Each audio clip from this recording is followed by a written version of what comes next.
Halo semuanya, perkenalkan nama saya Agis Nurwidiani. Di sini saya akan menjelaskan ulangan tengah semester yang sudah diberikan oleh Pak Didi selaku dosen pengampu mata kuliah Sistem Basis Data. Oke, jadi langsung aja ke bab pertama, yaitu ada IRD. Berikut merupakan IRD dari sistem pembayaran sehat. Oke, jadi saya langsung menjelaskan IRD terkait entitas dengan atributnya. Yang pertama itu ada entitas pasien 058 yang atributnya ada ID pasien sebagai primary key, nama pasien, jenis kelamin, tanggal lahir, alamat, dan nomor telepon. Terus yang kedua ada entitas kategori 058. Atributnya ada dua, yaitu ID kategori sebagai primary key dan juga atribut nama kategori. Terus yang ketiga ada unit 058, memiliki dua atribut juga, yaitu ID unit sebagai primary key tentunya dan juga nama unit.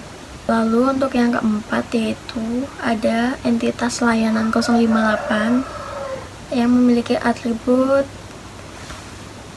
6 atribut, yaitu ada ID layanan sebagai primary key, terus nama layanan, biaya, merek obat, ID kategori itu di entitas layanan 058 itu sebagai foreign key. Terus ada juga ID unit sebagai foreign key juga. Terus selanjutnya yang kelima ada entitas transaksi 058 memiliki 4 atribut, yaitu ID transaksi sebagai primary key, terus ada waktu transaksi yang berisi jam dan menit, terus ada total, yaitu kayak total itu untuk jumlah total pembayaran di transaksi itu gitu. Terus yang terakhir ada ID pasien itu sebagai foreign key. Terus entitas yang terakhir itu ada detail transaksi 058 memiliki 5 atribut, yaitu ID detail sebagai primary key tentunya, terus ada jumlah. Terus yang ketiga ada subtotal. Subtotal itu hasil perkalian antara jumlah dan biaya layanan. Terus yang keempat ada ID transaksi sebagai foreign key, terus ID layanan sebagai foreign key juga. Lalu kemudian saya akan menjelaskan penjelasan terkait relasi antar entitas serta kardinalitas itu sebagai berikut. Yang pertama itu ada entitas pasien 058 ke transaksi 058, yaitu memiliki kardinalitas one to many. Penjelasannya adalah seorang pasien dapat melakukan lebih dari satu transaksi pembayaran, namun satu transaksi hanya dapat dimiliki oleh satu pasien. Lalu untuk yang kedua ada entitas transaksi 058 ke detail transaksi 058 yang berkardinalitas one to many juga. Untuk penjelasannya yaitu setiap transaksi dapat memiliki lebih dari satu detail transaksi, menjaminkan bahwa satu transaksi dapat mencakup beberapa layanan. Terus yang ketiga ada entitas layanan 058 ke detail transaksi 058. Kardinalitasnya juga masih one to many. Untuk penjelasannya yaitu satu layanan itu dapat muncul di banyak transaksi yang berbeda, namun satu detail transaksi hanya merujuk ke satu layanan. Untuk yang relasi keempat yaitu ada dari entitas layanan 058 ke kategori 058 berkardinalitas many to one. Untuk penjelasannya, banyak layanan itu dapat termasuk dalam satu kategori, tetapi satu layanan hanya bisa memiliki satu kategori. Lalu untuk relasi yang terakhir yaitu ada dari entitas layanan 058 menuju ke unit 058 yang berkardinalitas many to one. Untuk penjelasannya itu banyak layanan itu bisa disediakan oleh satu unit rumah sakit, tetapi satu layanan hanya berasal dari satu unit. Nah, jadi IRD yang dirancang pada sistem pembayaran sehat ini mencakup 6 entitas utama dengan atribut dan hubungannya antar entitasnya. Relasi antar entitas juga ditentukan dengan jelas menggunakan kardinalitas yang sesuai dengan kebutuhan sistem. Dengan adanya IRD ini, struktur data juga menjadi lebih terorganisir dan siap untuk ditransformasikan ke model relasional sebagai implementasi basis data. Bab 2, IRD yang sudah dibuat diubah ke dalam model relasional. Di sini setiap entitas itu diubah menjadi tabel dan relasinya dipresentasikan dengan foreign key. Oke, jadi langsung aja ke penjelasan relational model berdasarkan arah panahnya. Jadi yang pertama itu ada dari kolom ID kategori di tabel kategori 058 menuju ke tabel layanan 058. Yang berarti kolom ID kategori di tabel kategori itu sebagai primary key, sedangkan yang di tabel layanan 058 kolom ID kategori itu menjadi foreign key. By the way, saya di bab 2 relational model itu saya menggunakan aturan role 4, yaitu yang kardinalitas one to many. Oke, jadi lanjut ke yang kedua, yaitu ada panah dari kolom ID unit di tabel unit 058 menuju ke tabel layanan 058, yang berarti kolom ID unit di tabel unit 058 adalah primary key, dan di tabel layanan 058 itu ID unit menjadi foreign key. Terus yang ketiga ada panah dari kolom ID layanan di tabel layanan 058 menuju ke tabel detail transaksi, yang berarti kolom ID layanan di tabel layanan 058 adalah primary key, dan di tabel detail transaksi 058 kolom ID layanan itu menjadi foreign key.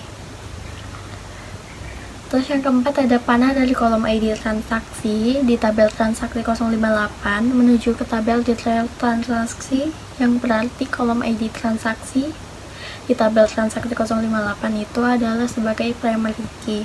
Dan di tabel detail transaksi 058 kolom ID transaksi itu menjadi foreign key.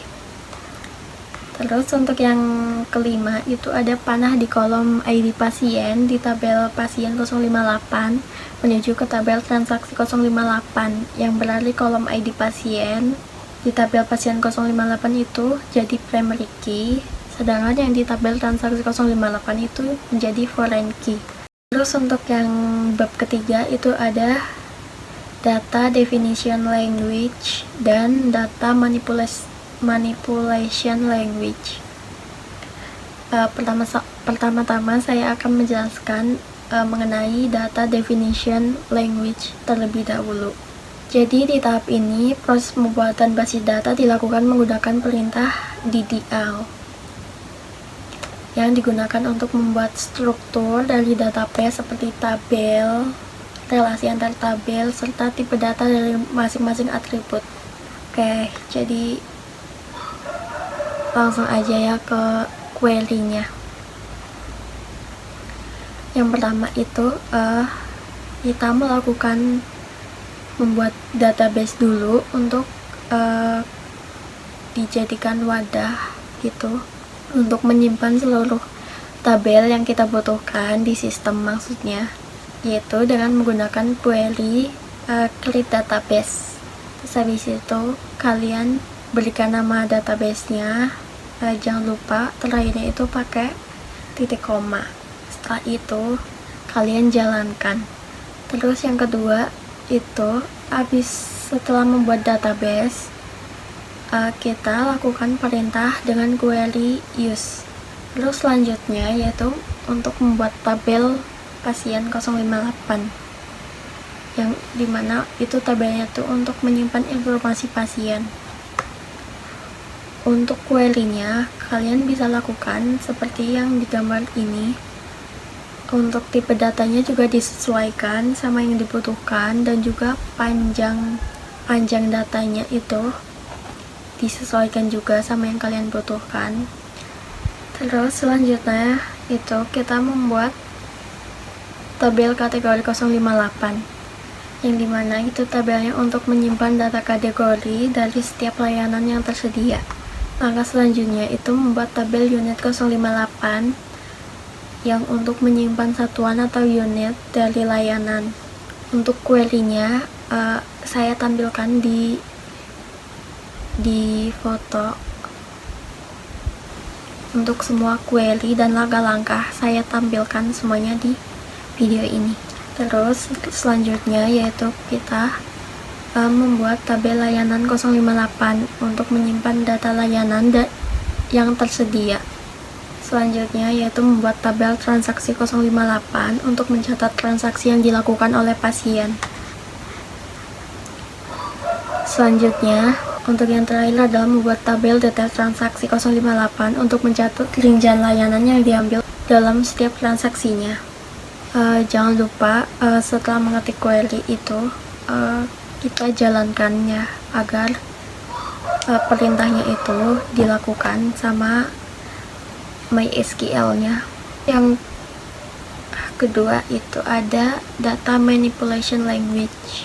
Jadi setelah proses pembuatan struktur tabel selesai menggunakan DDL, langkah selanjutnya itu melakukan pengisian data ke dalam tabel. Proses ini itu menggunakan perintah data manipulation language, yang dimana DML itu berfungsi untuk memanipulasi data dalam database seperti memasukkan data, menghapus, mengubah, menambah, dan menampilkan. Oke, jadi di tahap ini itu kita menggunakan perintah insert into untuk memasukkan data ke tabel yang dibutuhkan. Untuk DML sendiri saya menggunakan command prompt MySQL. Yang pertama-tama itu setelah kita memasuki command prompt itu kita ketik MySQL menu root pada command prompt, kemudian enter. Jika setelah enter itu muncul teks bertulisan welcome to the MariaDB monitor, itu artinya MySQL tidak error dan bisa digunakan. Kemudian setelah itu kita menggunakan perintah use untuk menggunakan database. Jika setelah di enter itu muncul teks database change, itu artinya perintah berhasil ya. Terus langkah pertama itu mengisi data pasien 058 dulu. Ini datanya semuanya itu aku ngarang sendiri karena di soal itu tidak ada. Nah, setelah semuanya udah diisi, jika muncul teks query oke, maka artinya sudah berhasil mengisi data dalam tabel pasien 058. Terus selanjutnya yaitu mengisi data pada tabel kategori 058. Tabel ini itu berisi kategori layanan yang tersedia. Untuk yang selanjutnya adalah pengisian data pada tabel kategori 058 menggunakan query insert into juga. Ketiklah semua data dalam values tabel seperti format ini. Jika udah maka klik enter, dan apabila muncul teks query oke, maka artinya sudah berhasil mengisi data dalam tabel kategori 058. Kemudian selanjutnya adalah mengisi data pada tabel unit 058. Terus selanjutnya juga mengisi data pada tabel layanan 058. Lalu yang selanjutnya mengisi tabel pada tabel transaksi. Kemudian yang terakhir mengisi data pada tabel detail transaksi 058. Jika semuanya berhasil, maka saya akan lanjut menjelaskan yang query select. Yang pertama itu ada select from pasien 058. Perintah ini itu digunakan untuk menampilkan seluruh data yang ada dari tabel pasien 058. Terus yang kedua ada select from kategori 058 where nama kategori kamar rawat inap. Nah, perintah ini itu digunakan untuk menyaring data. Maka output akan menampilkan hanya kolom nama kategori yang bernama itu kamar rawat inap. dan juga diikuti dengan ID kategori dari nama kategori yang dipilih juga. Terus yang ketiga ada select from unit 058, order by nama unit ASC atau ascending. Perintah ini itu digunakan untuk menampilkan seluruh data dari tabel unit, tetapi disusun berdasarkan urutan nama unit secara ascending atau dari A ke Z. Keyword order by itu digunakan untuk mengurutkan data berdasarkan kolom tertentu yang dipilih. Selanjutnya ada select from layanan 058 where biaya lebih besar dari 70.000. Nah, perintah ini itu digunakan untuk menampilkan semua data dari kolom biaya pada tabel layanan 058 yang memiliki nilai biayanya itu lebih besar daripada 70.000. Terus untuk yang kelima ada select from transaksi 058 where waktu transaksi between pukul 8 and 15.00. Perintah ini itu digunakan untuk menampilkan semua data dari tabel transaksi 058 yang waktu transaksinya berada di antara pukul 8 sampai pukul 15. Keyword between itu digunakan untuk menetapkan rentang nilai. Terus selanjutnya ada select sum.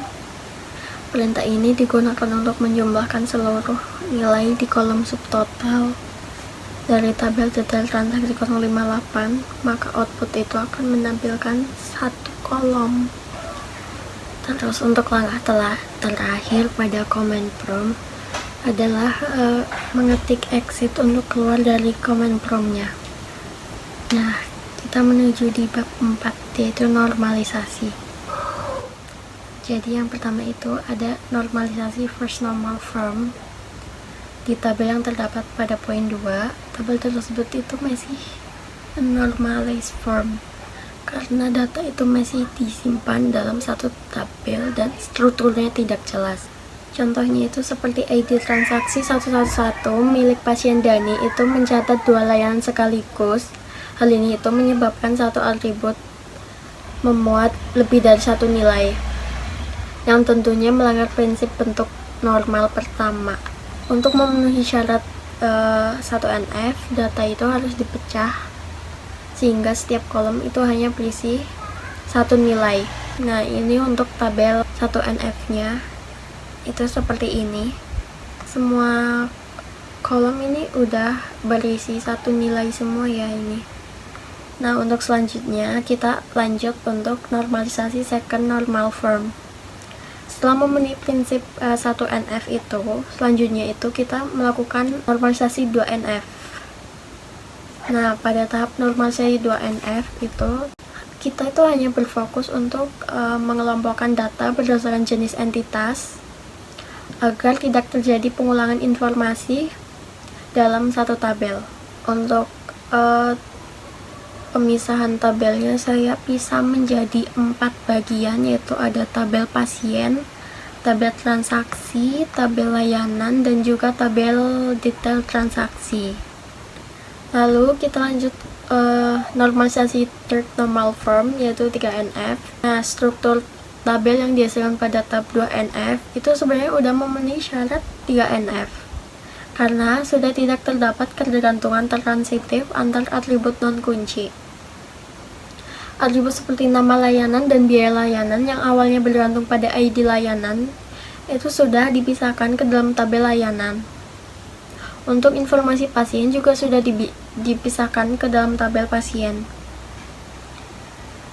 Sehingga seluruh atribut non-kunci di setiap tabel sekarang itu hanya bergantung langsung pada kunci utama masing-masing tabel. Maka untuk kesimpulannya, tidak perlu ada perubahan tambahan pada tahap 3NF karena struktur tabel di hasil normalisasi pada tahap 2NF itu sudah sekaligus memenuhi bentuk 3NF. Nah, karena berhubung penjelasannya sudah selesai, semoga penjelasan ini itu bisa memberikan gambaran yang jelas tentang bagaimana membangun, mengelola, dan mengoptimalkan basis data. Sampai jumpa di video selanjutnya.